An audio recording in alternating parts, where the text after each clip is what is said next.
pour partager le sens de nos propositions formulées à partir d'un projet de société plébiscité par ce même peuple et par lequel le président de la République a clairement annoncé la route choisie pour le développement de notre pays, y compris les réponses aux urgences des temps présents.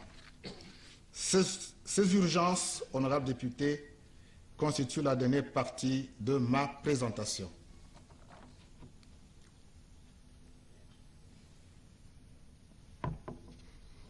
Honorable Président de l'Assemblée nationale, honorables députés, chers invités, mesdames et messieurs, la bonne gouvernance est une exigence de gestion moderne qui nous impose d'être prédictifs et proactifs et d'instituer des systèmes de veille et d'alerte, comme je l'ai dit tantôt.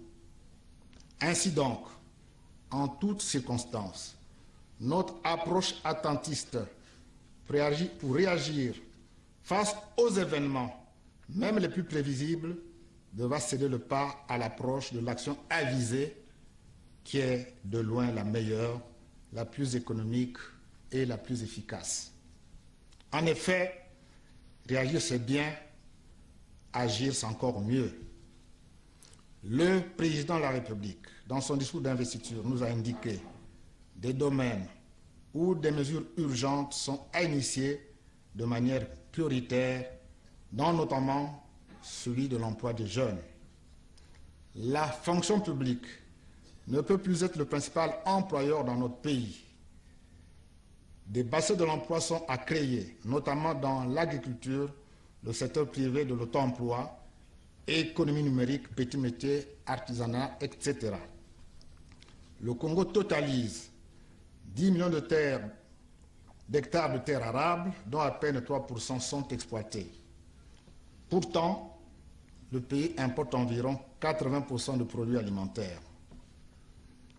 Le gigantesque effort de désenclavement de la République doit permettre aux populations de l'Interland d'évacuer leurs produits et aux entrepreneurs de valoriser leurs capitaux sur des terres dont le cadre juridique sera réformé pour s'adapter aux contraintes agraires et d'exploitation agroéconomique. Le gouvernement développera une politique vigoureuse pour encourager les jeunes à entreprendre dans le secteur agricole et ce, dans tous nos départements. Le secteur privé doit être considéré comme un partenaire décisif en tant que producteur de biens et services, donc de richesses, et en tant qu'employeur. Un dialogue régulier sera instauré entre les services gouvernementaux et les représentants du secteur privé. Le climat des affaires sera amélioré pour favoriser la promotion de l'investissement productif et par voie de conséquence la création d'emplois pour les jeunes. Pour ce faire, des mesures d'incitation spécifiques feront l'objet d'études par des services techniques compétents.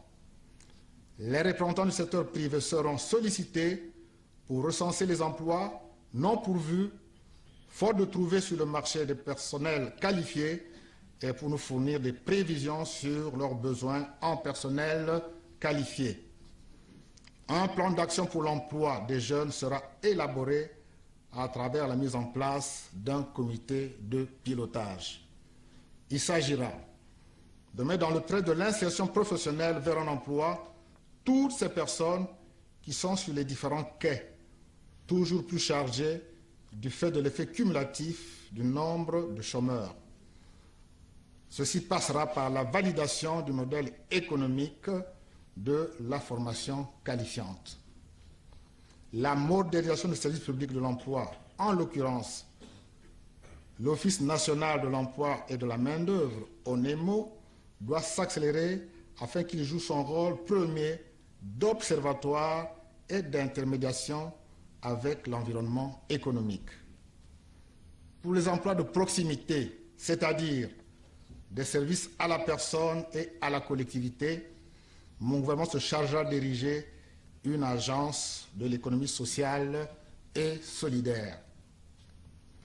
La formation qualifiante concentrera l'attention du gouvernement en vue d'une meilleure adéquation entre l'offre et la demande de travail et la promotion de l'entrepreneuriat en milieu jeune. Le gouvernement mettra l'accent sur la création et ou le renforcement des services d'accompagnement technique et financier de très petites entreprises et de petites et moyennes entreprises. En raison de l'ampleur du problème, le gouvernement lance un appel à la solidarité intergénérationnelle afin de trouver des solutions pérennes à ce drame que constitue le chômage des jeunes.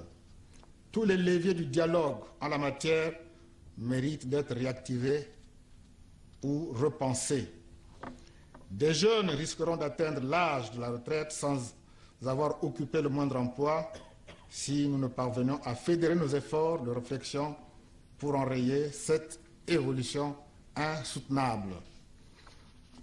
La femme congolaise est une actrice principale du développement.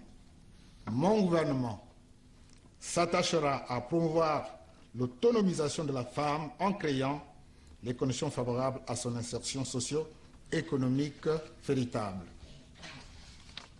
Toujours au bénéfice de la femme, mon gouvernement mettra tout en œuvre pour faire adopter la loi sur la parité et faire aboutir la réforme du Code de la famille afin d'une part de garantir les droits politiques, économiques et sociaux de la femme et d'autre part de mieux assurer entre autres sa protection et celle de la veuve et de l'orphelin. Honorable Président de l'Assemblée nationale, honorables députés, en ce qui concerne la réforme de l'État, le gouvernement va s'atteler à la lumière d'un recensement approprié à rédiger et publier les décrets d'application des nombreuses lois votées par le Parlement et qui ne peuvent entrer en vigueur faute de textes d'application. Dorénavant, tout projet de loi sera couplé d'un décret d'application irrelatif.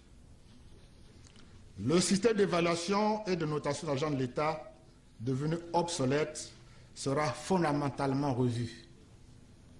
Le gouvernement procédera à un contrôle d'assiduité au travail au moyen d'un système électronique en liaison avec le service de la solde du ministère des Finances. Il est nécessaire et indispensable pour donner la chance à tous de réhabiliter le système de concours pour l'accès à la fonction publique.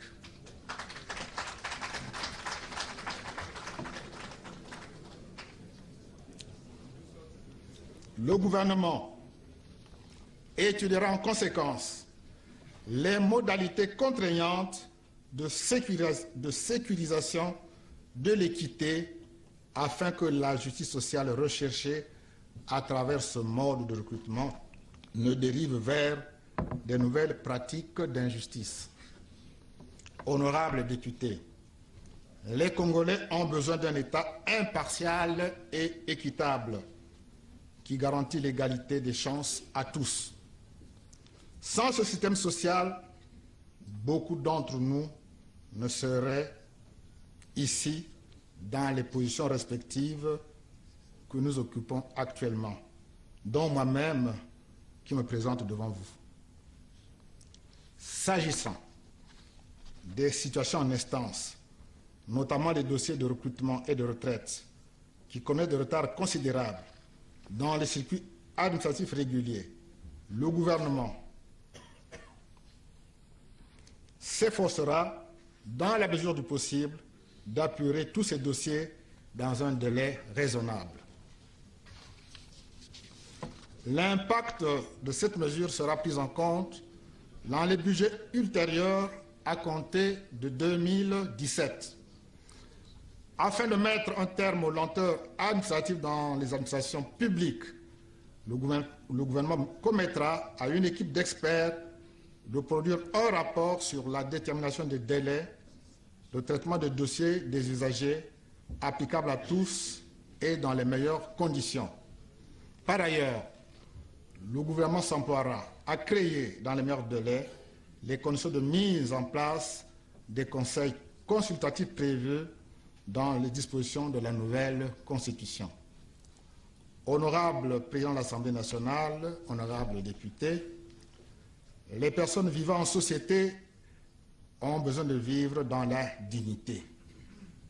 C'est pourquoi, s'agissant de la protection sociale, une attention sera accordée aux groupes vulnérables et défavorisés. L'offre de soins fera l'objet d'un encadrement strict afin de la soustraire de la prolifération des cliniques et des centres clandestins qui mettent en danger la vie d'autrui, de la vente à la sauvette des médicaments et des tradipraticiens non homologués. L'assurance maladie doit être rendue effective. Par ailleurs, la pension de retraite est une forme d'épargne accumulée par le travailleur tout le long de sa vie professionnelle. Le passage de la vie active au statut de retraité ne sera plus le chemin de croix tant redouté par les concernés. L'automaticité de la prise en charge doit devenir effective pour l'intérêt des retraités d'aujourd'hui et de demain. En ce qui concerne la préservation de l'environnement, le gouvernement fait face à la détresse des populations de manière quotidienne compte tenu des éboulements de terrain. Pour conjurer cette angoisse récurrente, des mesures conséquentes seront prises. C'est pour cette raison que le gouvernement rendra certaines zones inconstructibles et s'emploiera à limiter l'extension des villes et protéger les espaces verts. Honorable Président de l'Assemblée nationale, honorables députés, mesdames et messieurs les membres du gouvernement, chers invités, mesdames et messieurs, tout le monde s'accorde à reconnaître que notre pays, notre système éducatif est malade. Le niveau des apprenants est en baisse et celui des formateurs devient un grand problème de sécurité intellectuelle pour notre pays. À ce sujet, le gouvernement commandera un rapport sur le fonctionnement de notre système éducatif afin de prendre des mesures urgentes qui s'imposent. Ce système souffre d'un déficit chronique des enseignants dans presque toutes les matières au niveau des établissements scolaires. Le contrôle des établissements privés à tous les niveaux se fera sans concession.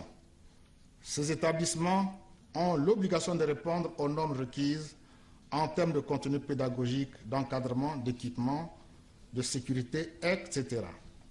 Il n'est pas rare de voir un bâtiment unique abriter le cycle allant du primaire, préscolaire au second cycle du secondaire.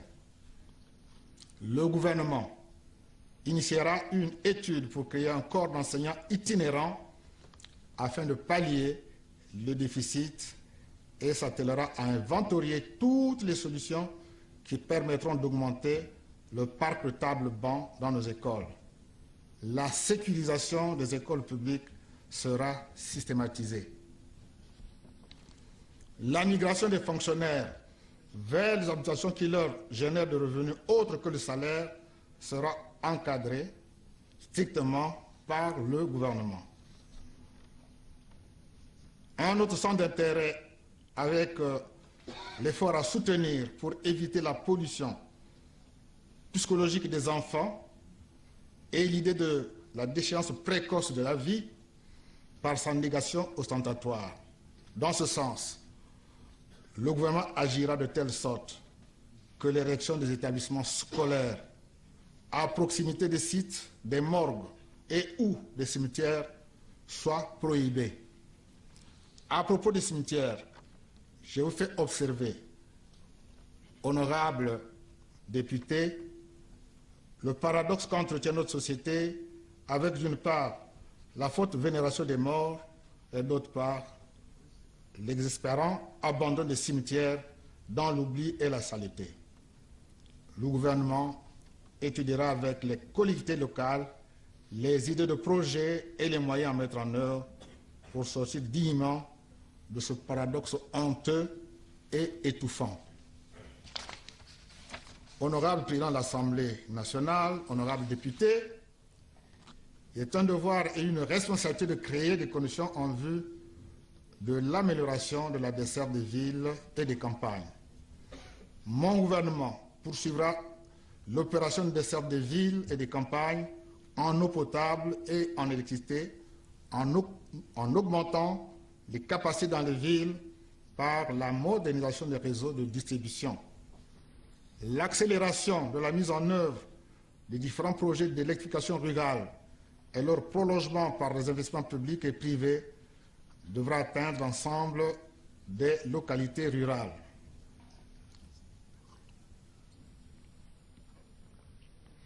L'extension de l'électricité partout est une mesure de justice sociale qui améliorera le cadre de vie des populations. L'amélioration de la desserte des villes et des campagnes impose que l'on procède, premièrement, au recensement dans l'urgence des bourbiers et autres zones d'accès difficiles dans les campagnes et de programmer leur traitement dans les budgets à venir. Deuxièmement, à la construction de près de 200 km de routes bitumées et ou pavées chaque année dans les agglomérations et les nombreuses communautés urbaines, avec pour conséquence immédiate la création de nombreux emplois et le soutien à l'industrie cimentière de notre pays. L'attention portée sur nos cités urbaines tient simplement au fait que la structure de la population congolaise fait apparaître un taux d'urbanisation de près de 70% qui mérite des politiques publiques ciblées. C'est la raison pour laquelle un ministère de la Ville a été créé. Troisièmement, on s'emploiera à l'érection des aires de repos le long de la route Pointe-Noire-Brazzaville-Ouesso et au renforcement de l'éducation routière afin de réduire le nombre d'accidents. Quatrièmement, enfin, à l'étude de la mise en valeur du boulevard fluvial avec la possibilité d'installer des bateaux-bus. Honorable Président de l'Assemblée nationale, honorable député, parmi les mesures urgentes, la question de la préservation de notre environnement et du cadre de vie demeure capitale car il s'agit là d'un programme global de santé publique, d'où l'intérêt de la création récente d'un ministère en charge du cadre de vie. Nos habitudes culturelles agressent notre environnement par une occupation anarchique des espaces. Les caniveaux ouverts ou en pleine agglomération urbaine deviennent de véritables pièges contre les citoyens. Les caniveaux non curés dégagent des odeurs malsaines et côtoient des restaurants de fortune exposant la clientèle à des aléas de santé insoupçonnés. À cet effet, le gouvernement réactivera les services d'hygiène afin de reprendre intelligemment ce qui a bien marché autrefois et qui a donné des résultats positifs. Par ailleurs, mon gouvernement généralisera l'installation des latrines publiques dans les principales villes de notre pays. Pour préserver le bien-être de tous, le gouvernement décidera de, premièrement, aménager des portes d'accès aux bâtiments publics, aux bus pour les handicapés. 2. Définir un protocole de conditions de vente de vivres sur l'étendue du territoire national. Les sports, la culture, les arts et les lettres feront l'objet d'une attention accrue de mon gouvernement pour valoriser à la fois les infrastructures désormais disponibles et le potentiel intellectuel et artistique de notre pays. Honorable député, sous la très haute autorité du président de la République, mon gouvernement s'emploiera à préserver la paix comme condition essentielle de vivre citoyen. Le dialogue est une nécessité et une exigence dans notre société car il permet de réduire les frontières de l'incompréhension. Le dialogue avec tous pour l'intérêt général est une nécessité vitale et indispensable pour la cohésion nationale, aussi bien pour ceux qui résident au Congo que ceux de la diaspora qui sont une partie intégrante de notre société et une source inestimable pour la marche de notre pays vers le développement. En ce qui concerne les partis politiques, mon gouvernement s'engage à soumettre à l'examen du Parlement dans les meilleurs délais le projet de loi déterminant le statut de l'opposition politique prévu à l'article 63 de la Constitution. Honorable Président de l'Assemblée nationale, honorables députés, mon engagement est de vous rendre compte de la mise en œuvre de ce programme d'action en usant des moyens d'information et de contrôle prévus à l'article 107 de la Constitution, à la rigueur desquels je soumettrai sans complaisance les membres de mon gouvernement.